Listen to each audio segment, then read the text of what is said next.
మళ్ళీ మోయటం ఇక్కడికి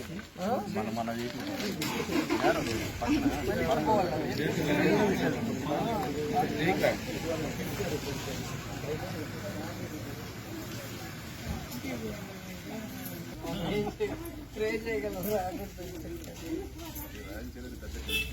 అదే ఇంకా నిన్ను మాట్లాడాలి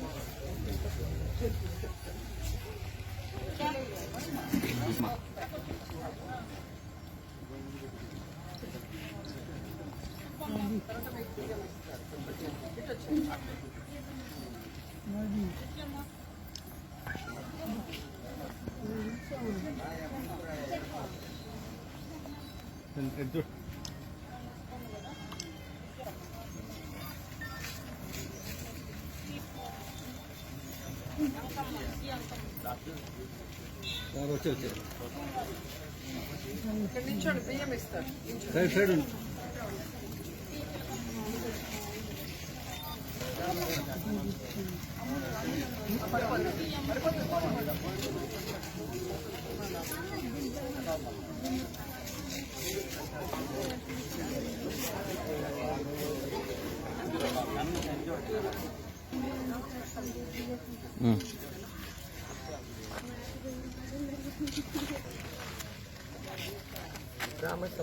వడమాలపేట మండలం రామసముద్రం ఎస్టీ కాలనీలో దాదాపుగా 21 ఇంట్లో నీళ్లు రావటం వల్ల వీళ్ళు చాలా ఇబ్బంది పడుతున్నారు. సో పునరావాసం కింద వీళ్ళందరికీ ఈరోజు ఇంటికి 25 కిలోల బియ్యం, 1 లీటర్ ఆయిల్, అలాగే 1 కిలో కందిపప్పు ఇవ్వటం జరుగుతుంది. అలాగే వీళ్ళకి గవర్నమెంట్ తరఫున 1000 రూపాయలు కూడా ఇవ్వటం జరిగింది. సో ఇప్పటి వరకైతే వీళ్ళని ఈ విధంగా ఆదుకున్నాము.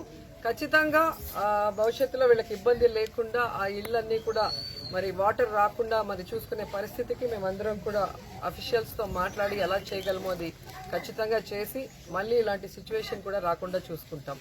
ఎందుకంటే గతంలో ఉన్న ప్రభుత్వాలు సక్రమంగా కనుక వాళ్ళు ఇల్లు ఇచ్చినప్పుడు డౌన్ లో ఇవ్వకుండా హైట్ లో ఇచ్చినా, లేదా ఈ కాలువ పొరంబోకులు అన్ని కూడా ఆక్యుపై చేసి హౌసింగ్స్ ఇవ్వటం వల్ల వాటర్ ఎటుపోవాలో తెలియక ఈరోజు అన్ని విలేజెస్ లో మనం చూస్తున్నాం, అన్ని మండలాల్లో కూడా ఎన్నో ఇబ్బందులు పాలవుతున్నాం. సో ఇప్పటికైనా ఎంఆర్ఓలు స్ట్రిక్ట్ గా ఒక నిర్ణయం తీసుకొని ఎక్కడైతే వాటర్ ఫ్లో ఉంటుందో అక్కడ ఎంక్రోచ్మెంట్ ఉంటే నోటీసులు ఇచ్చి వాటిని క్లియర్ చేయించి ఆ వాటర్ ఫ్లోని కరెక్ట్ చేయాలని కూడా కోరుకుంటున్నాను.